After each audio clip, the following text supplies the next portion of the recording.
makes us feel right. I'm just getting off the train. Morning, good morning. Good morning. I can't see myself. You see yourself? Oh, there I go. You're right there. I'm right there. Why can't you see some? Hey, me. This is not the time to do that. You're supposed to tell people, welcome to the show. Welcome to the Soul Purpose Show. I am your host, Keith, and this is my lovely co-host. Why are you screaming in my ear? Oh, this is my lovely co-host. Hi, everybody. This is Monica. What is going on with you? Did you have coffee this morning? I did. I'm super excited. What, really? October. You know what October was? What? HBCU Challenge, baby. It's about HBCUs. It was. I have had such a grand time this month. I've actually had a very, very good time too. Now I will share, we had a lot of HBCU folks from HBCUs on. Mm-hmm. Obviously the Rattlers have actually dominated our conversations, but that is perfectly fine because there's plenty of us, and I love Satura, but HBCU on the planet. Listen, we're gonna give her opportunity because we're not gonna be like that. We're gonna be good hosts, folks. We're thrilled and super excited. We've dedicated the October. This is homecoming month for most of our HBCUs. And this would have been the time that we would have been going back to campus. We've been enjoying each other's company. We would have been having a good time. And then most of all, we would have also been contributing back to our schools. We've been contributing back to local economies and just showing support and love for the institutions that we hold dear. But instead, we decided to do our own little kind of homecoming party. And it's lasted an entire month. It has. And sometimes we've done 2 shows a day with HBCU folks. Yeah. This is the last show of our homecoming challenge. We hope to do it again next year. Prayerfully, we'll be able to be back on campus for homecoming, but we're going to do this again, I think, next year. But thank you to every single person who has taken time out of their Saturday to come join us to talk about their HBCUs, why they believe HBCUs are so important, and the importance of giving back. So we hope that we've educated living under a rock and don't know anything about HBCUs. Mm-hmm. And we hope we've also encouraged alumni to give back to their respective institutions. And speaking of alumni, we have had some outstanding HBCU graduates this month. HBCUs have produced anywhere from CEOs of Fortune 500 companies to doctors and lawyers and teachers and scientists and entrepreneurs and blue collar folks and just on and on and on and on. So we've had outstanding alumni that we featured all month long. So if you didn't get an opportunity to meet some of these folks and you want to solicit their businesses, just go back and check us out on Facebook Live. We've streamed all of these shows live. You can see us every Saturday on In Touch News Internet Radio all over the world. And we're streaming live on Facebook and YouTube. And I'm asking folks, if you are watching us and you liked us on Facebook, to also go like our YouTube page, because the more likes we have on YouTube, the easier it is for us to kind of provide additional content. And we also have an IG page, so make sure y'all go and like that too. And my lovely wife has also created a web page for us. I'm a woman of many talents. We're actually gonna kick that off with kind of a grand opening next month. But you can also go to www.soulpurposeshow.com. No, it's not. That's not right. What is it? It is thesoulpurposeshow.com. HTTPC. I appreciate you shouting me out, but you got to know all the information before you do that. It's HTTPS. Okay. Just put thesoulpurposeshow.com. Thesoulpurposeshow.com is our website, and that is live, and we're gonna actually kick that off next week. So who do we have with us today? So I'm gonna let these lovely ladies introduce themselves, but we have today's shows is Black Girl Magic. So you're the only guy. Here we go. In both shows. Don't leave. You all right?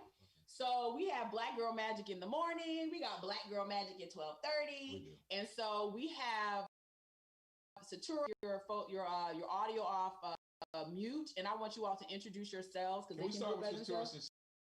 You can absolutely introduce yourself. Start with Satura. Why do you want to start with me, Keith? Because I'm the oldest on here? No, that's not it at all. We just want to be respectful. You have walked into the Rattlers' den, and also I ain't scared. Pirates carry swords, so I'm not scared. Wait a minute, a little bit though. Just a little as well. You should be. Tell everybody we have thousands of viewers all over the world. Literally, I say that sometimes. We literally have thousands of viewers all over the world. So please tell us please tell our viewers who you are and what you do. I'm Schumann Smith, and I'm going to put this disclaimer out there. Keith and I have been knowing each other since childhood, and Hello. he loves to ride out on me. So back, hold him back, because I don't Feel want. free. Listen. We invited you on this show. If he comes out of pocket, you've known him longer than me. Yes, Feel free. I don't want to have to get him. But I am a proud graduate of the class of 1981 of Hampton University. I will say this. It was Hampton Institute when I was there. Like I told Monica before the show started, I was not there, Keith Harris, when Booker T. Washington was a student. I wasn't there then, but it was Hampton Institute, class of 81. I am right here in Tampa, Florida, and I am getting ready to embark into a new greatness. I haven't said it yet, and I'm going to hold it in until I can make a big announcement like Keith did a couple of weeks ago. But I'm getting ready to walk into greatness. Absolutely. And Satura has been not just a member of this community, but an active member in organizations that really have helped families and this community in very, very, very special ways. And she's going to continue that work. So we're super excited. Super excited to have you. So we're going to ask LaShante Williams. How are you? I am well and happy to be here. Good morning, everyone. I am LaShante Williams. I am also a proud graduate of Florida Agricultural and Mechanical University, class of 1996, School of Business and Industry with an accounting degree. I currently reside in Dallas, Texas, and I am in leadership at a sales and use consulting tax firm. And so I enjoyed that work. In addition to that, I am a activist in the wellness space. So I'm a personal chef as well as just nutritional coach. I recently released my first book. Yay! In June. So I'm excited about that. But that is me. Thank you so much. And we want to give all of our guests an opportunity to shout out their individual businesses or external external activities as well. So, and thank you so much, LaShante. And then my homegirl, Suzette Cardi Lassane. Hey, Suzette, how are you this morning? Hey, Monica, and let me say hey to Keith too, so I don't get in trouble. So, how you doing, baby? You wait. You see, she has it on lock, right? She was like, get the website right. She had. See, I know. I've grown up with Monica since high school, so I already know. So. Listen, hello everyone. Suzette Lassane here. I am in Atlanta, Georgia. I am a proud graduate. You can't see it like LaShante's, but I have my FAMU. Let me show it to you because I'm bragging. There you go. There you go. go. So I'm a proud graduate of FAMU and the School of Business and Industry. You know, as SBI folks, we carry on a fool. 1997. I am the CEO of Connected Sphere, and Connected Sphere is a speaker management agency. It's a small boutique agency that works with speakers around the world really to create platforms for speaking. And I'm also the vice president of product management for an insurance firm called Assurance. So I do a lot. I am on a few boards, and I am also the vice president of my chapter of Alpha Kappa Alpha. So busy woman, but I love serving, and I love this tribute and shout out to our HBCUs because I feel like that's how I got here. Yeah. Outstanding. Well, thank you all so much for joining us this morning. You want to kick off the first question? I would like to kick it off because I know that Monica and I talk a lot about our school. We love our school, obviously, and we love.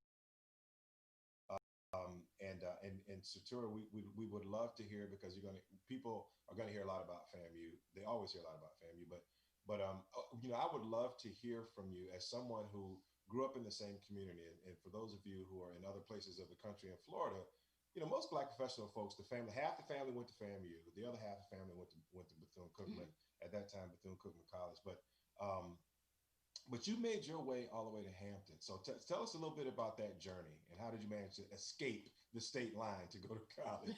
That's a great question, and I love that question. I don't know, really. No one in my family went to school here in Florida.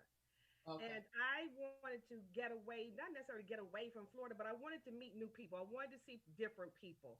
And I said, if I go to Florida A&M, I'm going to see some folks from here. If I go to Bethune-Cookman, I'm going to see some folks from here. But everybody in my family attended Virginia Union University in Richmond.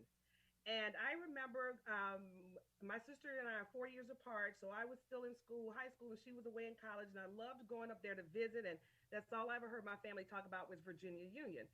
And I remember, I mean, vividly, I went up to a homecoming to see my sister one year.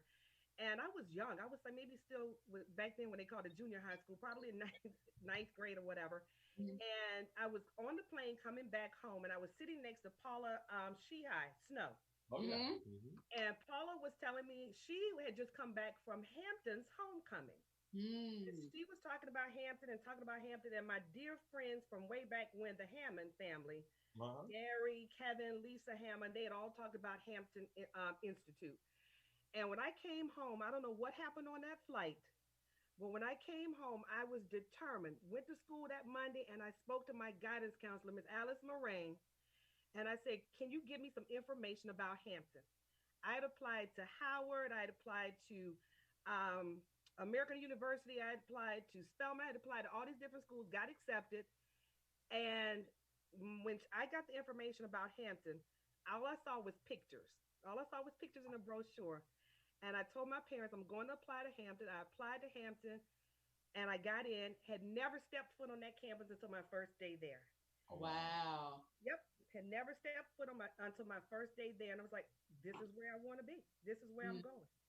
Awesome. Yep. And when I got there, I said, oh my God, all I saw was women. Where are the boys? It was like, and it was nothing but beautiful women, this beautiful campus. And I said, oh, wait a minute. I know I won't be getting a husband from Hampton. So I think the ratio was probably like 12 to 1 or something like that. Because 11. It was Oh, 11. really? Isn't that crazy? Wow. Oh, my Yes. So LaShante, you are from Texas. And so Suzette and I'll let Suzette explain her journey to FAM. But Suzette and I went to high school we're in South Florida. You were A&M strong. I mean, to Keith's point, either A&M or Cookman, if you decided to go to school to an HBCU in state. How did you go from Texas to Tallahassee? Because that's Texas. I mean, Tallahassee is a very small town, but how did you go from Texas to Tallahassee? What was your journey to get to A&M? That is an amazing question. I really, in all honesty, call it two things. One, it was definitely a God thing.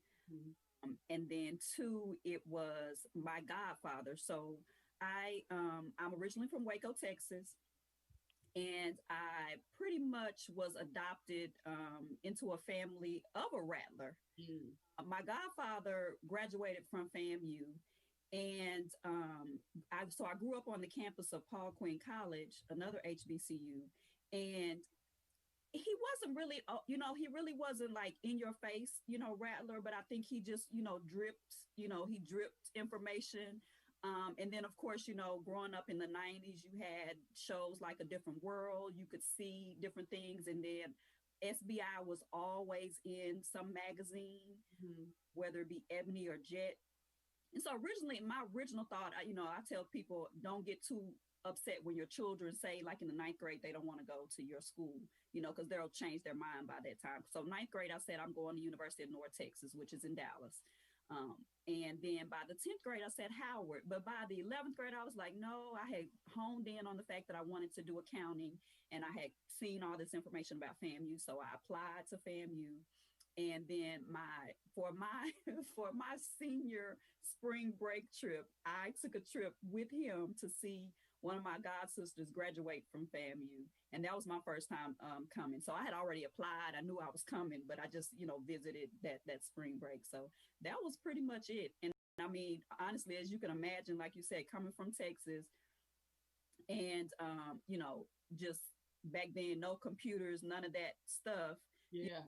Situation where my parents, my family was literally like thinking I was crazy. Like, how do you think this is going to work? You're going to go all the way to Florida. What money do you think your mother has to pay for you do to go to school. And I just remember literally sitting on the floor with at my grandparents' house, you know, and he was just like fussing, like because he was always about fiscal responsibility, and like, you're doing too much. And I was like, God, Papa, don't worry about me. God got me. I am okay. And that is exactly what happened. I get to FAMU, and the world is so small. Honestly, the world is and coming to FAMU showed me that it's a big place, but it is so small. And, you know, we don't really have all the time to tell you guys, but I literally came to FAMU my freshman year, met people from Texas that I had never met people from, you know, all over the world I had never met, and literally met and became roommates with the person that that my name was derived from.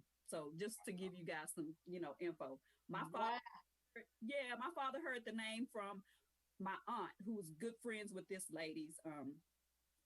Her name is Ashante. She's actually one of my sorority sisters, but her name is Ashante. My dad liked the name. He put an L on the front of it. And I had no idea about this whole story until I came to FAMU. Wow, that's wild. So Suzette, we were in the same graduating class in high school, both went to Suncoast. You know, we were Rattler down because Mr. Brown was a drum major at FAM and was a band director. So we were indoctrinated with Rattler stuff early. But what was, because I know we talked a little bit about when we were in high school about kind of where we were going to go.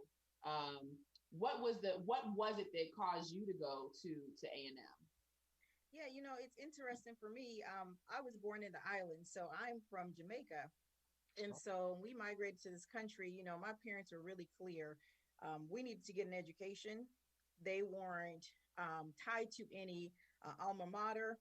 My parents had a high school education. What they did know was you're going someplace, you're getting a degree because we worked too hard to get you here. So you have to do something. So that was always instilled in my siblings and I. So I found myself, I too was going to Palm Beach Lakes. And then at the last minute, I said, you know, there's a whole new international baccalaureate thing kicking off and so I decided to go to Suncoast. So while there, in making the decision to get to FAM, you know, I had a lot of options. I was in the international baccalaureate program. So Suncoast was really interesting at the time because I think it was a science fair, a science project at the time. The school itself was diverse, but they had different programs. They had kind of a MSc program, which was like the brainiac kids that were going to run the world. There's an international baccalaureate program. And I was maybe one of 5 Blacks or 6 Blacks, you know, so we always kept in a little. And then there was a traditional academic program that was, I think Monica would agree, a more diverse program because it had a lot of us in there. But every time I was in my classroom, I could only see a few of us and we were tight. And so when I made the decision, I started looking at schools like NYU and others. And then I started feeling like I've been a fish out of water for a long time. I hadn't been around my folks, and you know, folks were like, "You from the islands? You're not Black, anyways." You know how we do those types of things. So for me, the decision to go to FAMU was because I felt like I needed to be around us.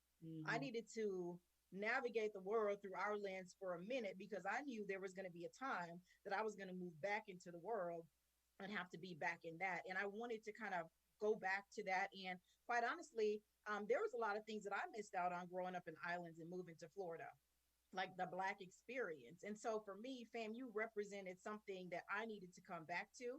And I will tell you, it didn't disappoint, but it was a lot about trying to find myself in all of what was going on and kind of being kind of one of few in a large sea. Yeah.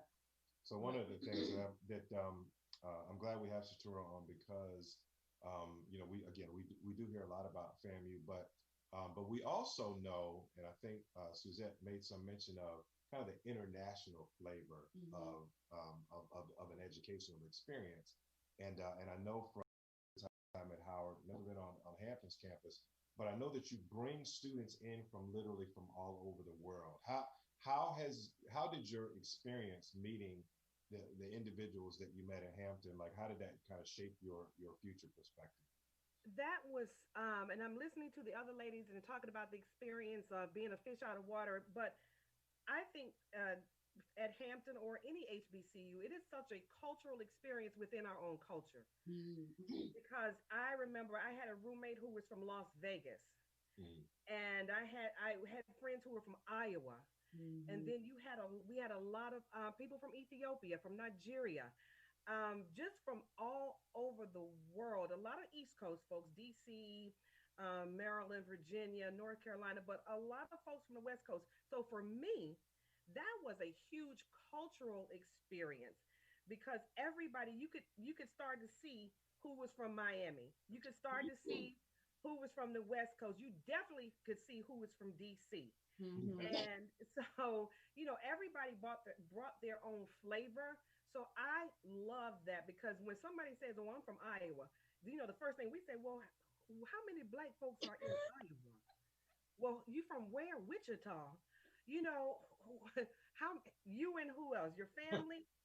So that experience of their flavors, what they added to that black experience pot, was just an incredible opportunity to get to learn about other cultures within your own culture. Yeah, that's really good. I remember at FAM, there was a guy from Anchorage, Alaska, Oh my God. and some people from Portland, Oregon. Mhm. And when you're on your own little space, small, your view of the world is limited to kind of the four corners of your neighborhood. And then when you go to an HBCU, to your point, Satura, you recognize that we are not a monolith, that we have various different backgrounds, the islands, you have people directly from Africa, you have African professors, and it's this big, this is like a melting pot, to your point, within our own little pot. So we got to stew with all these different flavors within it, and it just makes it just a much more robust experience, I think. It's funny too. How going to an HBCU shapes your actual identity, because we had a brother who was from Kansas, ironically enough, and he had never had the nickname Kansas in his life because he was from Kansas, grew up in Kansas. He comes to FAM, everybody knew Kansas. We literally called him Kansas. I don't think anybody knew his name because we called him Kansas. Because he stood out because he was one of the few black people you'd ever kind of met who was actually from Kansas. So that's what we called him, and he was that for 4 years. I don't know where he is now. Maybe he's back in Kansas. He might have gone back. So I do want, LaShanta, I'll ask you. So coming from Texas, I know you said you visited your god sister to see her graduate. But once you got on campus, we talked about Different World, and I know I was a huge Different World fan, and that kind of shaped, because my parents didn't go to an HBCU, they went to PWI. So that kind of shaped somewhat of my perspective about what potentially to expect on an HBCU campus. But once you got on campus, were you underwhelmed? Were you overwhelmed? Kind of what was your feeling once you got on A&M's campus? I wasn't overwhelmed. I was pretty. It met my expectations. Honestly, it just in a larger scale, I would say, because again, I grew up on a college campus, so I was familiar with the life of different sororities and fraternities. I knew the athletic part. I was not familiar with, of course, the interactions of going to the financial aid office and things like that. But for the most part, I was fairly familiar with it. And again, I could literally tell y'all stories about how small the world is. I literally was on campus one day walking, and saw somebody who his father coached the Little League. He actually was, I don't know if you owned the Little League team or whatever, but he was the organizer for a Pop Warner football team. And I saw him and his mom there, and I was like, what's going on? He graduated from Texas A&M, but came to FAMU for grad school. Oh, wow. And so it was just small, it was just like constantly God was just saying, I got you. I got you. Don't worry about it. I mean, one day walking to, I think it was our first convocation, and I'm walking down the street with my roommates, and I literally, the four people I know I'm walking with, and I hear somebody calling my name. And I'm like, okay, I'm gonna keep walking because nobody knows my name here. It's just me and these three ladies. And then there was again, my godfather, one of his basketball players was from Tallahassee, because my godfather actually and tell you, Monica, as well, my godfather's from Tampa. Oh, okay. Yeah, and Zip Summers. And so his basketball player was home with his homeboys, riding around. And I'm like, wow. And then I looked, I'm like, oh my goodness. Constant reminders that this is where I was supposed to be. Yeah. There were, little things you had to remember, focus and and in class, don't get caught up in all the parties and all that kind of stuff. But nothing really overwhelmed me. Even the fact that I was kind of in what was, deemed the worst dorm on campus. But we enjoyed it. We made a family out of the Pattyfoot soul.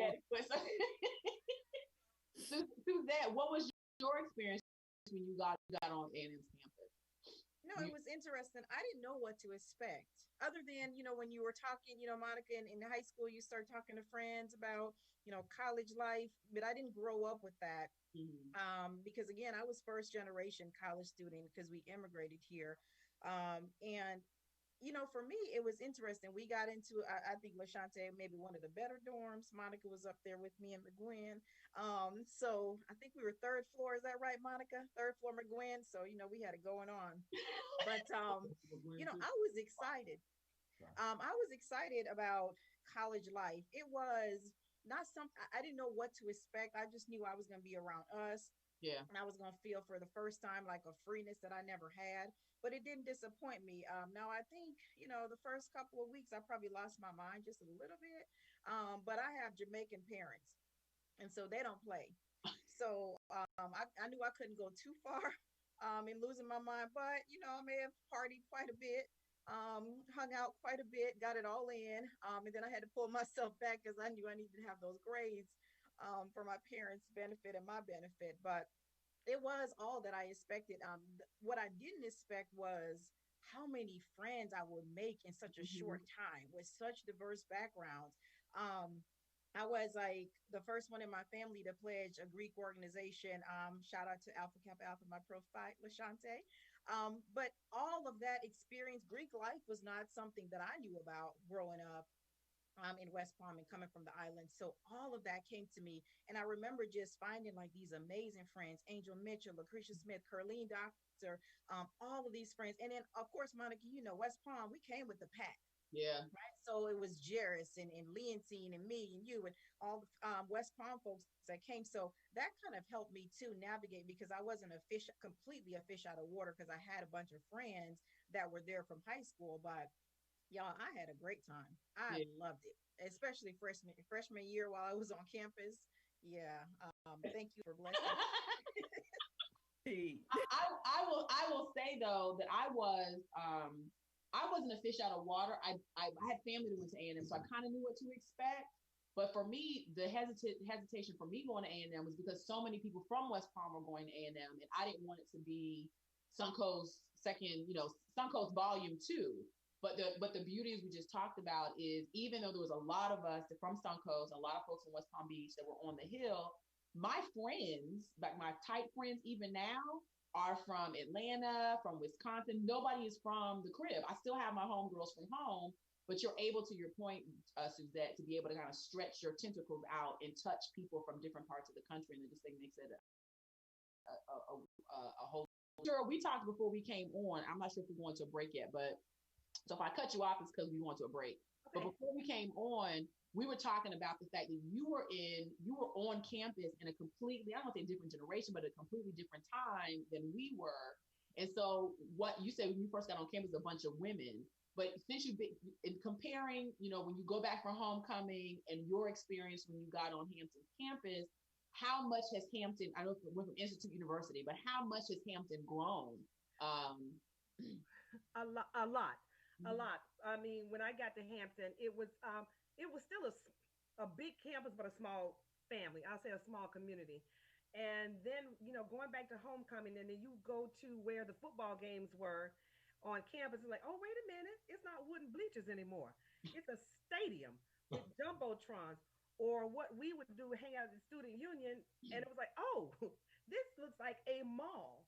It like, you have a fast food chain on campus now, or you have several fast food chains on campus now, where we had just the student union where you can get some popcorn, peanuts, and a greasy hamburger and fries.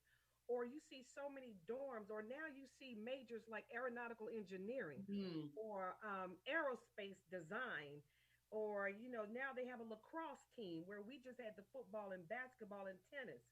So just to see the growth, and you're like, what is that building over there? Oh, that's the new XYZ dorm. a dorm. It's like a new high-rise condominium or a new hotel.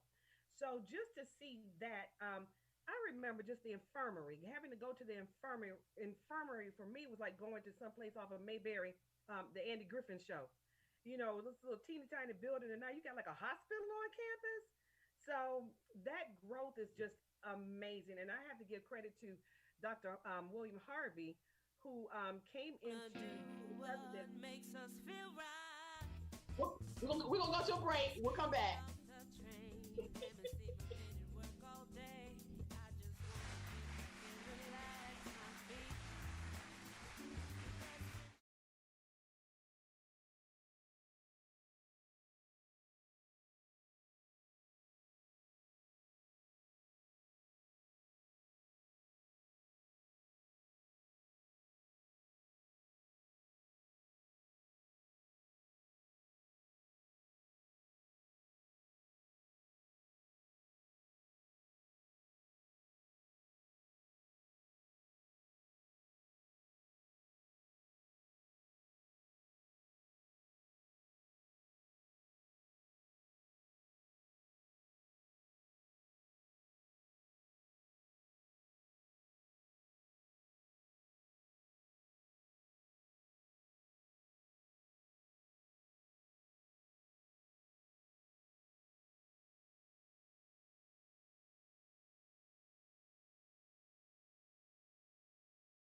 Wherever we go, we are gonna do what makes us feel right. Welcome back to the Soul Purpose Show. We're here talking about HBCU Black Excellence and how the schools that we went to have produced these phenomenal alumni. We spent the first half hour really just talking about our journey to the HBCUs and how we got there. And then before we went to break, Satura was sharing with us really just addressing one of the myths, I think, about going to HBCUs, which is that we're just all kind of backwards, right? Like we don't have, modern facilities, and we don't grow and evolve, et cetera. And Satura, you found just the opposite when you go back to campus now, just how much things have changed since back when we were matriculating there. Oh, most definitely. And it's always a proud feeling. And even when I read about Hampton, of course, we all go back and forth within our HBCUs with the battle of, the real HU or the Florida A&M and the Wildcats, Rattlers and the Wildcats, but just that collective pride that we have, that pride that we experience. And you read about, oh, well, Hampton made, the top 5 of HBCUs, or Florida A&M is excels in business and whatever. That sense of pride for me, and I'm getting kind of like goosebumps thinking about it. It is such an amazing, amazing feeling. And I don't know if this is going to be a question coming up, soon, or I think it is coming up soon, so I won't answer it now. But just to say that I went to an HBCU, sometimes you don't even say your school. Of course, we do give our schools a shout out, but just to say I went to an accredited, established, fabulous HBCU, and people are like, oh, oh, but walk on Hampton's campus, walk on Florida A&M's campus, walk on Howard's campus and Spelman and all of these fabulous universities, and see what is there. Yeah. See what is there, folks.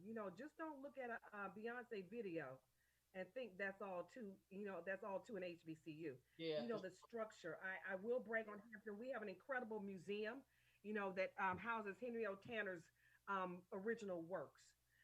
So people don't know that. We're surrounded by the Chesapeake Bay. People don't know that. How fabulous your campuses are, not just for the aesthetics, but just the culture and the rich heritage that's there. We have the Emancipation Oak, You know, Yeah. where the first reading of the Emancipation Proclamation, Southern reading, took place right there on our campus. Yeah. Wow. So we entitled this series HBCU Black Excellence, Black Spaces that create Black excellence. I'm mixing that up. But I wanted to do a shift the second half because we have, as you all can see, I'm not shy about who I'm supporting. We have an election coming up, and I know where to go. I have a problem having a conversation about it. But I wanted to talk specifically about Senator Kamala Harris is a graduate of Howard University, which is they call it the Mecca HBCU.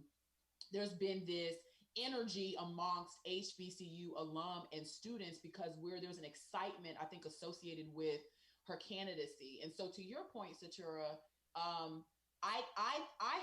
excited for her for various reasons. She's a soror. She's a member of the Links. She's a lawyer. She's a Black woman. The list goes on. But the other side to me also was not sad, but somewhat sad because I know that our HBCU spaces are such revered spaces for us and such protected spaces for us. And so now that we know how fabulous they are, and folks who have taken grads have known how fabulous we are, but now the HBCU revered space that we hold so dear is open for everybody to see. And so while I'm excited, I'm also cautiously optimistic and excited at the same time because I recognize that with that now spotlight, there's going to be more folks coming for us. So the more you succeed, the more hate you get. And I would love to hear you all's, if you thought about that, kind of what your feelings are about Senator Harris's candidacy, and what impact you think that will have on HBCUs, HBCU students, HBCU giving, et cetera. Suzanne, I'm going to start with you. Yeah, it's interesting. I can certainly resonate because again, that we have that island connection, that HBCU connection. Here's the thing. I think when you walk on an HBCU campus and when you get educated there, it teaches you that there's always going to be some criticism, right? But what I learned from FAM was resilience. Yeah. And so we do have the spotlight, but what I've been encouraged by in the last, I would say 4 or 5 years, there's almost been like this return to the passion, not just, how we brag. We've always, especially at FAM and for you too, sir, we brag a lot on our HBCUs, but the last couple of years, there's a level of bragging, but we back it up with the giving. And so, I say, bring it on, right? Like shine a light on it. I'm not at all intimidated, and I believe the rest of my HBCU family, we're not at all intimidated by that light being shined because here's the thing. We see her on the stage, and that's what the HBCU experience teaches us. We are that much better, that much prepared, whether it's for the criticism. Monica, I heard you on a video the other day, you talked about microaggressions. We're that much more prepared for all that stuff that comes to us.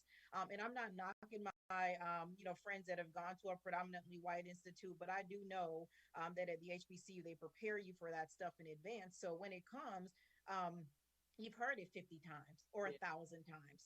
So bring on the microscope. Let's look at it because quite honestly, when you put us up against someone else's experience, I'm very confident. I came out of SBI with, 10 business suits. Now they were all black and blue, navy. I had my business shirts. I had my heels. So when I showed up my first day to work and they were in, khaki pants and a little shirt, I rolled up in my suit. My hair was fly. I was ready to go. I dropped in corporate like, let's go. Yeah. So we can put ourselves under the microscope, right? Because we're ready. So that's my experience. Yeah. LaShante?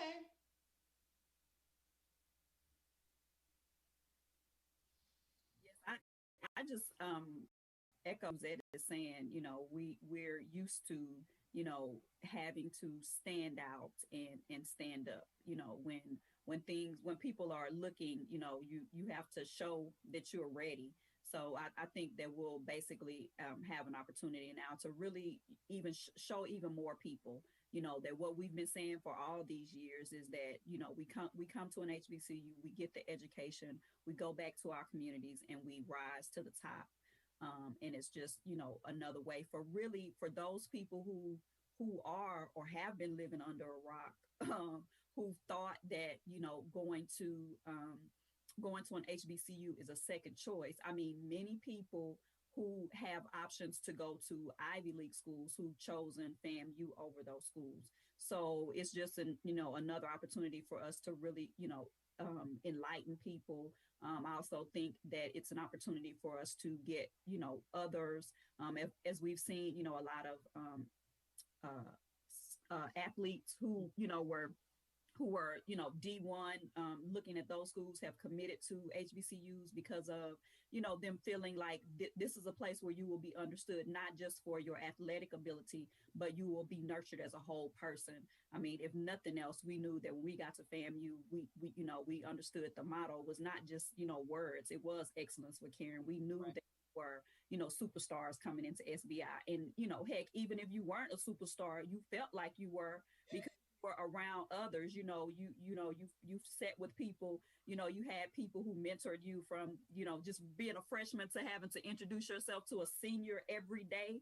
You learned how to you learn how to gain confidence and just be sure about who you are, and know that the lessons you learned over those years, as well as the things you learned at home, were just really coming to a culmination to take you to the next height. So I think we're ready. We're ready. Satura? I love what everybody says, Suzette and LaShonte. And Suzette, when you said about that light, that coming from an HBCU and those who are attending HBCUs, I look at, and I don't want to get into much of a black white situation, but when I work with young girls, I tell them, first of all, when we walk into a room, we already stand out. Mm-hmm. When we walk into a room, we already stand out.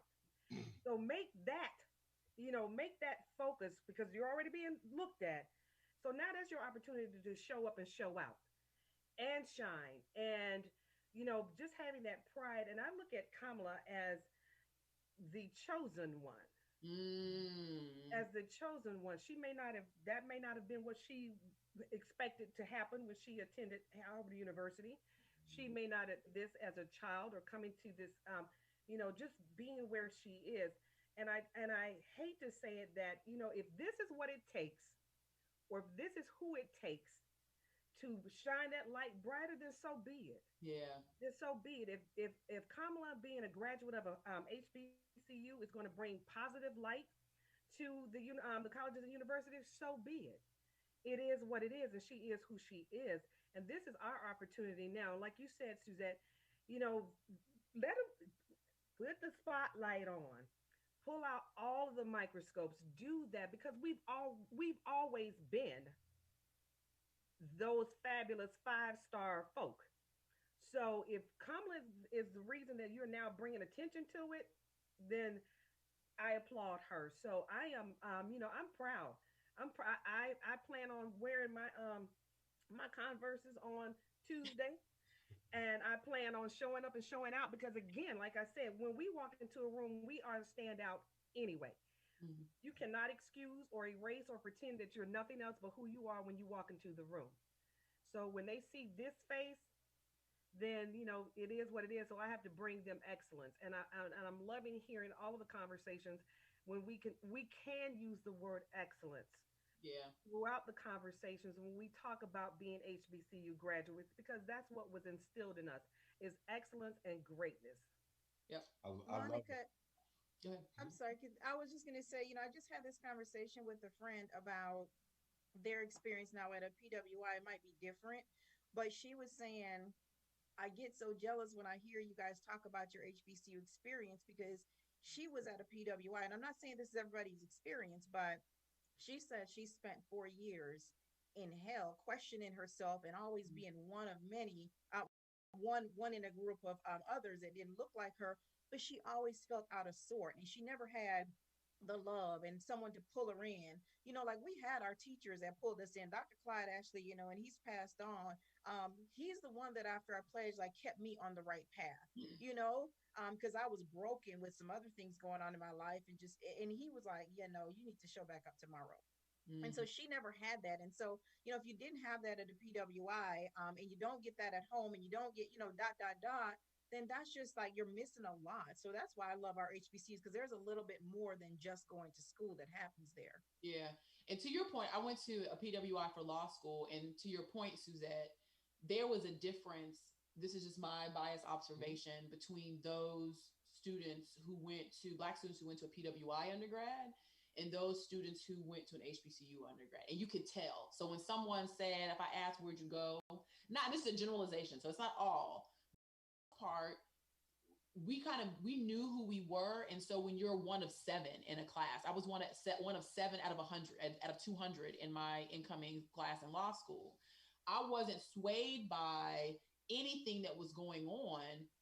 And there were a lot of issues on campus when I was there, but I wasn't swayed by that because I knew where my roots were. And I knew that because Sybil Mobley had instilled in me that I was great and that I belonged in those spaces and that I could achieve in those spaces, it was nothing for me. I'm able to compete with whomever without blinking an eye. Now you have your moments, like Suzette was like, I had my moments this week where stuff gets to you. We're just kind of in this season.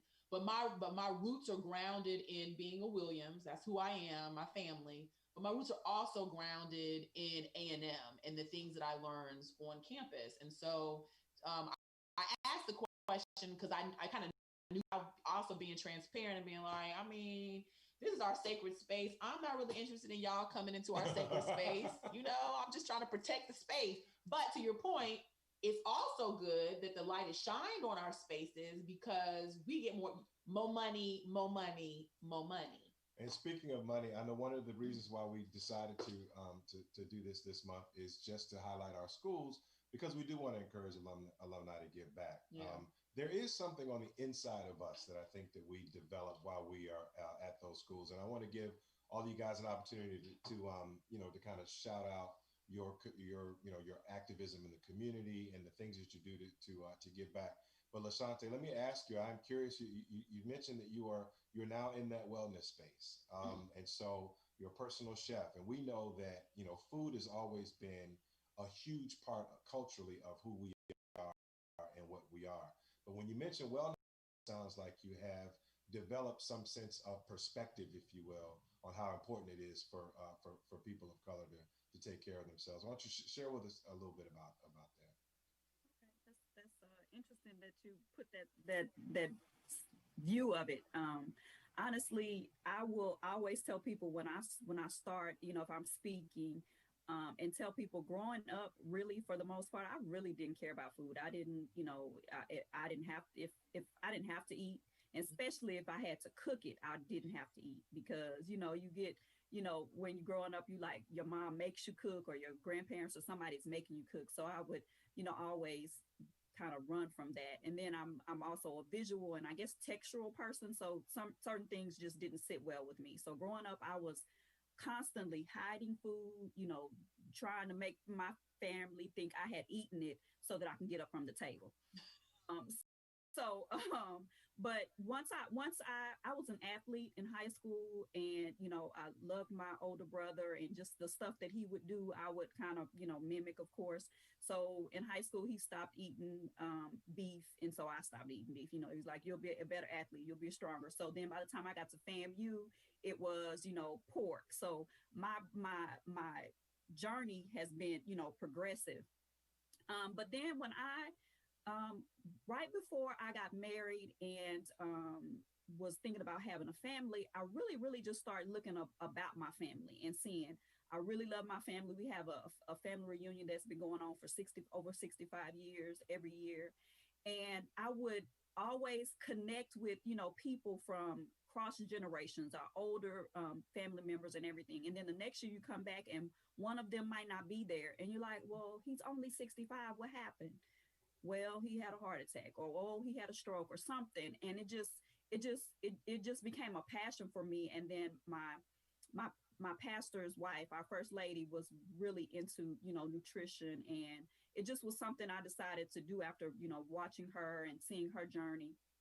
And so I just pretty much was doing it for myself, really, I'll just take this on for myself. And then I decided, well, I want to do it, for a family in the future. And then people start asking me, well, how in the world, are you doing this? How do you look like this? And what are you doing? And so that is when I decided in like 2009 that I would, get a certification in nutritional coaching, and then really just put a lot of the stuff into place that I had learned. I didn't like to cook, but I could always cook. I was always sitting underfoot. I was always underfoot somewhere, learning what they were doing. And so it just really came to me naturally. And then it really, really got serious when, again, I just started looking around. And of course, now I was 30 something, and I'm seeing my friends who are saying they're on high blood pressure or they have diabetes. And it's just like, y'all, we really, really have to understand that it is about what you eat. We should be eating to live and not, we should be living to eat and not, we shouldn't just be like sitting down, just eating everything that's in front of us.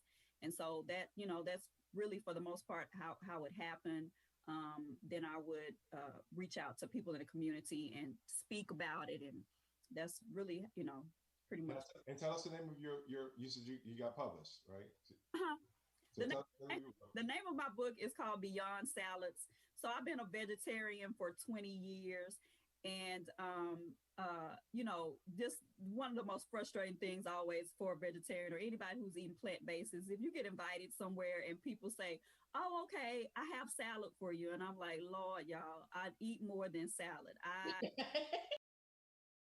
So the book is really it's really a fusion of recipes and lifestyle tips on how you can transition, whether you want to be a full-time, plant-based person, or you just want to add more vegetables to your plate. That's one of the things when I'm coaching people that I encourage them to start with. And that's really how I started. I didn't say I was going to be a vegetarian from day one. I just, instead of doing 2 vegetables, added and made it 3 with fish or chicken. So, and then, I transitioned out of moving the fish and chicken off my plate. But really, yeah, that was an ode to, a myth that people think that vegetarian or plant-based people only eat salad. So Tura, I know that doing work in the community is always been very, very important to you. So how did your HBCU experience really kind of shape your view on the importance of giving back to the community?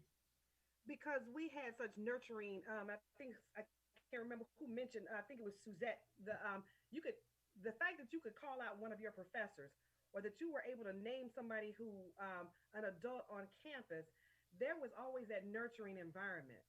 I remember, and I can't remember why I did not go to class. I don't know. I really can't remember. But I remember I was living in this house on 69 College Place, and I was on the first floor, and I remember getting a knock on my window. And I was on the bottom, and when I looked out the window, it was Miss Ileana Johnson.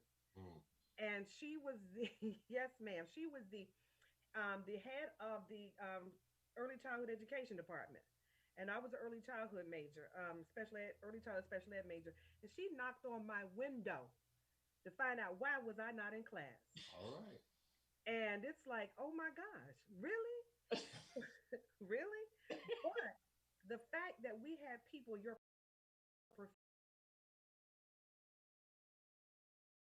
exactly, people knew you, and they knew you by name, they knew where you were from, so that whole nurturing environment. And I grew up, I tell people when people ask me about being a nonprofit, and I've been a nonprofit for over 30 years now, I grew up in that environment as well. So having that HBCU nurturing experience, and then having that at home, I remember as a 6-year-old, at the church that Keith and I attended together, Beulah Baptist Institutional Church, when it was built, the new church, I took $10 of my money to give to the building fund. So 100 of those bricks that church belonged to me. But I also remember my mom back in the day. You remember when people used to go through the neighborhoods canvassing for the March of Dimes or for the Lighthouse for the Blind. So my mother would drag me. I don't think she drugged me. I think I wanted to go. I would go with her to solicit funds that were helping people. Yeah. So I just think it was a combination, like Suzette and LaShante have said, and you, Monica and Keith. It's a combination of that HBCU experience and that nurturing home environment. So I always knew a lot of kids change their minds about what they want to do. Well, this is what I want to be when I grew up. I always knew I wanted to be a teacher. But then when I became a teacher, I knew I did not want to be a teacher. But but my but my experience allowed me to go into an industry, into a field where it was still serving and serving. And I tell people I'm so fortunate and so blessed to have lived a purposeful life. That I know that there's a purpose for everything and a time for everything. So I'm just fortunate that I had that experience of seeing those things in college, and also seeing and being able to be brought up in a home where we were just taught to be nurturers and givers and caregivers. Yeah. So I want to, Suzette, we have about 2 minutes left, but I know that you mentioned that you and LaShontae are doing double duty. You got your full-time job and you also have your other entrepreneurial positions that you did. And I know that you have too. And so I just want to give you an opportunity to talk about your speaking bureau and kind of how you being an HBCU grad inspired you to be able to do double duty. Yeah. I joked earlier, but it's not easy, and I'm always busy. I feel like I'm always in motion and my brain doesn't rest. And at 3 o'clock, I'm jotting down things that I need to do. But, I think for me, I came from very humble beginnings. I mean, my parents grew up on a dirt floor in the islands. And that's kind of, I grew up with outdoor plumbing, right? Like we had to go to a toilet outdoors. So for me, everything in my life has been a very humbling experience. When you grow up with that, and then you can advance, and now you're sitting in a boardroom with the CEO. And I've always, I would say for the last 2 decades, sat in a boardroom with the CEOs. It's humbling. And so for me, in 2016, I had this life-changing, I think, experience where I just felt out of body. I felt like I was coming unglued, and I felt like my GM at the time was moved out of the role, and I was GM, and I was flying to 4 different coasts, and trying to kind of be the interim GM. And it just felt wrong. I felt like my soul had left. And so, they were going to close the Atlanta office and wanted me to move to Texas. And I was like, I just know it doesn't feel right, nothing about it. And it wasn't anything about you, LaShontae, in Texas. It was Richardson, Texas. Let me tell you, we weren't there. And so I decided I didn't want to do this. And I said, Lord, I keep seeing people in yoga pants. I want that in my life. And I want something more purposeful. So out of that, I took the package, left corporate America, never had a single regret about it. I knew I would come back, but I would come back in my own terms. So I left corporate and took that time and wanted to figure out what to do. And I wanted a company that was going to help women and girls. And I wanted something that would lend voice to us in whatever we were dealing with. And so the company was birthed, to provide that voice to others. So Connected Sphere, speaker management agency, is kind of that. It's small. I choose the clients I want to work with. If I don't want to work with, if I feel like your heart's not in the right place and you're not about a greater purpose than making money, we don't do it. And so that's kind of how we birthed the company. Because for me, again, when you're humbled and you don't have a lot, then you have to do something to help others to come up. So that's how the Connected Sphere story started. Absolutely. That's phenomenal, Suzette, and all of you guys. Thank y'all so much for being on the show today.